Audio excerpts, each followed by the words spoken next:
민주당의 검사 탄핵에 대하여 검찰총장으로서 입장을 말씀드리겠습니다.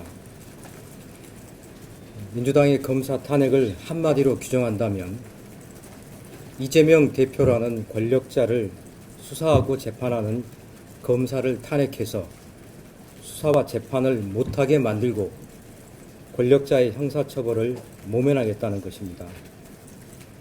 탄핵 사유도 없이 단지 권력자를 수사했다는 이유만으로 검사 탄핵이 현실화된다면 우리는 문명사회에서 야만의 나락으로 떨어지는 것입니다. 민주당은 이재명 대표와 관련된 불법 대북송금, 대장동, 백현동 미래특혜개발비리 사건, 그리고 위증교사 사건의 수사와 재판을 담당한 검사들을 탄핵 대상으로 삼고 있고, 국회로 해당 검사와 사건 관계인을 불러내 조사하겠다는 뜻을 공공연히 밝히고 있습니다. 이미 기소되어서 1심 판결이 선고되었거나 그리고 재판이 진행 중인 사건에 대해서 법원의 법정을 국회로 옮겨와서 피고인인 이재명 대표가 재판장을 맡고 이재명 대표의 변호인인 민주당 국회의원과 국회 절대 다수당인 민주당이 사법부의 역할을 빼앗아와 재판을 다시 하겠다는 것과 같습니다. 이 탄핵은 첫째, 헌법을 위반하는 위헌 탄핵입니다. 민주당과 국회가 사법부의 권한인 그리고 사법부의 역할인 재판권을 빼앗아 와서 직접 재판을 하겠다는 것입니다.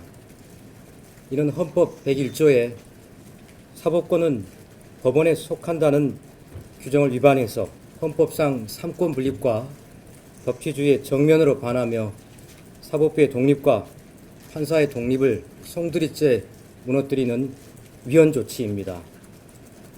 둘째, 법률을 위반한 위법 탄핵입니다. 국정감사 및 조사법 제8조는 제목의 검사 또는 감사 또는 조사의 한계라고 해서 국회의 감사나 조사는 재판과 수사에 관여할 목적으로 행사되어서는 아니 된다라고 규정하고 있습니다. 이는 국회의 권한에 대한 본질적인 한계를 규정하고 삼권 분립과 법치주의를 명확히 하고 있는 것입니다. 민주당의 탄핵 추진은 이처럼 헌법과 법률을 위반한 위법 탄핵입니다. 셋째, 사법방해 탄핵입니다.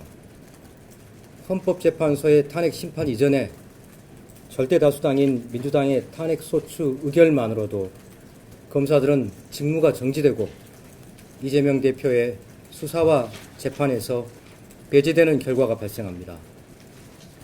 더구나 민주당은 법원과 판사를 향해서도 재판부를 인정할 수 없다, 판사도 선출해야 한다, 검찰과 법원이 악의 고리로 연결되어 있다, 재판부를 퇴출할 수 있는 방안을 찾아야 한다 라고 하면서 검사를 겁박하고 법원과 판사에게 외압을 가하여 공정한 수사와 재판이라는 형사사법 시스템의 근간을 무너뜨리는 시도를 계속하고 있습니다.